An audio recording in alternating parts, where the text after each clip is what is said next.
এনআরসিতে আবেদন না করলে মিলবে না আধার কার্ড। নয়া নিয়ম অসমে।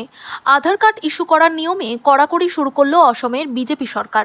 বেআইনি অনুপ্রবেশকারী শনাক্তকরণের লক্ষ্যে সে রাজ্যে আধার কার্ড পেতে হলে এনআরসিতে আবেদন করা বাধ্যতামূলক করে দেওয়া হলো।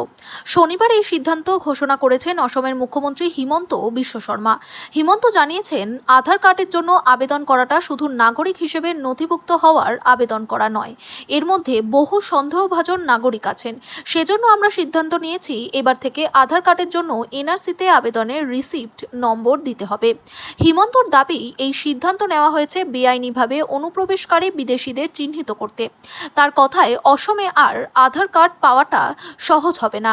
এমনিতেও বেশ কিছুদিন ধরে আধার জটে পড়েছেন অসমের কয়েক লক্ষ মানুষ। 2018 সালে প্রকাশিত হয় অসমের এনআরসি খসড়া। বাদ পড়ে প্রায় 40 লক্ষ মানুষের নাম। পরের বছর চূড়ান্ত খসড়া প্রকাশিত হলে দেখা যায় বাদ পড়েছেন অন্তত 20 লক্ষ মানুষ। এনআরসির প্রথম খসড়ায় নাম না থাকার ভিত্তিতে বায়োমেট্রিক লক থাকায় এরা সরকারি সুবিধা থেকে বঞ্চিত হন। এখনও অসমের প্রায় 9.55 লক্ষ নাগরিকের বায়োমেট্রিক লক রয়েছে। তাদের জন্য অবশ্য সুখবর শুনিয়েছেন হিমন্ত। তিনি জানিয়েছেন, এই 1.5 লক্ষ মানুষকে আধার কার্ড পেতে হলে এনআরসিতে আবেদনের রিসিপ্ট নম্বর দিতে হবে না।